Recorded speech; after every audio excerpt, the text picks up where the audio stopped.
truly changed my life. There have been many, many times where I did not know what I was supposed to do, or I was frustrated, or had, oh my gosh, tons of life questions.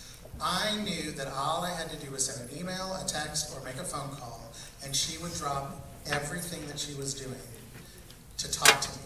And not just talk to me on the phone. She would say, meet me for coffee, or let's meet for breakfast at 6:30 in the morning in Fort Worth.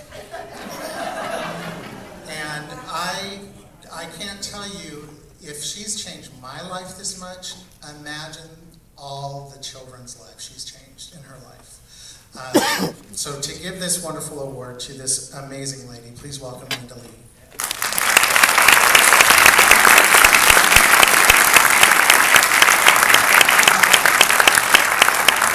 Now that Todd has stolen my thunder. Deborah Jung and I shared a dressing room at Casa Mañana. That's when we met.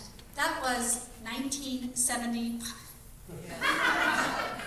I have the pictures to prove it. Rarely seen. She and I went on great adventures. We went to Topeka, Kansas, was it? With a production of Raggedy Ann and Andy. She played Marcella, and I played Raggedy Ann. And we took a bunch of kids to New York to see theater. During that time, we had so much fun. And like I say, I have the pictures to prove it. From that, we had such a privilege to work at Casa Mañana during a time that they had a resident company.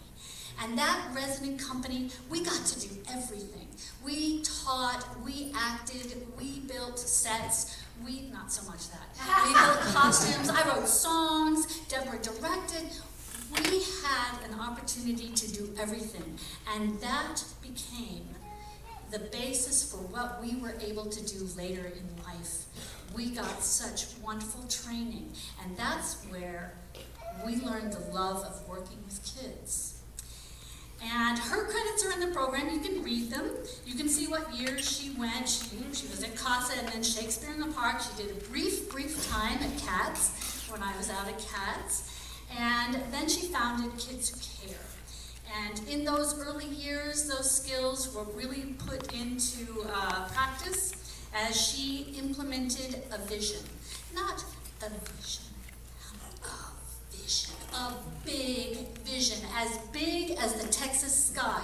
That's the kind of vision that Deborah Jung has. She doesn't dream small. She dreams big. And she will tell you the story of her inspiration. Just ask her, she'll tell you. It propelled Kids Who Care into existence and then helped it grow into the major force that it is today. And it is a global force. It's not just here in Fort Worth. It spreads its arms throughout the world. She takes kids overseas. They entertain, they educate, and they forge relationships all across the world. She believes in the power of theater, and she believes in the power of young people. And what she does, she empowers them. She believes they can change the world, and she, through her work with them, is changing the world. She infects other people with her vision. You know, that's what a good visionary does. They infect somebody with their own vision, and those people become converts. She surrounds herself with enthusiastic, wonderful, loving people who really care about kids. And I'm not stopping because this is the last one of the night. Anyway, Deborah also has the ability to focus. Just talk to her. She really listens to you, and that same focus is there when she directs the kids. I have to say I was really excited when I was in the show last summer because I did find out that she occasionally loses her temper, which makes her human. Thank goodness. She has a saying with her kids, and if you know this, say it with me. Keep a positive thought because a positive thought cannot be denied. Peace. She lives that. It's not to say her life has been all hearts and flowers. She's had trials, she's had tribulations, she's struggled. But what she has created has been no less than miraculous, and I am privileged to call her my friend, my compatriot, and I am delighted, a word that she exemplifies. I am delighted to present her with the Elston Brooks Lifetime Achievement Award.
And I marveled at getting to be in the audience to feel through them what we all hope people will feel. And so I'm watching it as a grandmother until the moment of curtain call, and she stood down center. And I thought to myself, oh, this is when she flies. That's right, she comes in the audience, and I ceased to be a grandmother, and she stood down center, and she took off and flew to the balcony. And she threw glitter, and as she landed back, I hoped she'd do it again, and she did. That's it. That's it. That's the moment of all of life's achievements. That's it. This kind of award really is about saying thank you to people who say yes to dreams, honestly. First to Mom, Muzzy, who's here in the house, and my dad, because they owned all of Rogers and Hammerstein, and I was in Sound of Music in Gigi and Oklahoma. In my living room growing up, I knew all of them, and I became all of them. And because they went to the symphony and they went to the theater, by age 18, it was natural when I just sought a theater degree, and everyone said, well, of course. Yeah, theater, of course. And to work under Paul Baker, to be somewhere different, have a genius tell you things for 4 years. To say yes to who I wanted to become. And then to work for Sharon Binge. Someone said yes, they would hire me. So for 12 years, to be at her elbow at Shakespeare in the Park in Casa Manana, and we became actresses. Cinderella to my fairy godmother. We became actresses and we became teachers. We weren't when they got there. We became directors. And then to say to Bill Garber, may I please do a summer company of children? May I please? And he said yes.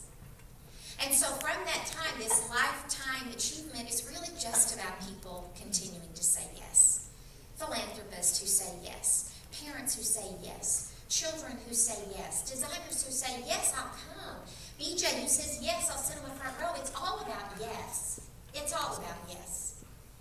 And to the 7 people who say yes, 365 days a year, to Catherine and Billy and Kate and Alicia and Andrea and Chad and Zwilma, this group of 8 of us, find people you love and build a life together.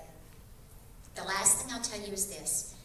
My first day on the job as an actress at Casa Manana was to teach a creative dramatics class. They were 4, and I didn't even know if 4-year-olds could cut. I thought maybe they can color. But I had a lesson plan, and I stood in the green room, and really it was just like an opening night for me. I mean, my heart was racing, and I hoped I could be brilliant enough for this group of 4-year-olds. And the first little girl who came through the stage door walked straight up to me and said, I have wanted to be an actress my whole life.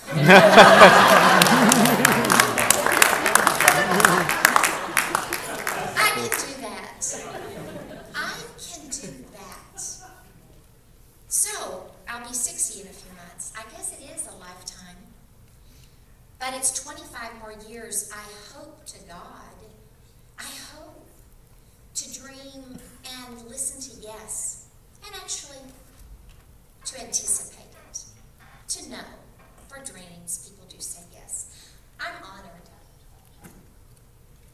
It's a big moment for me. Thank you.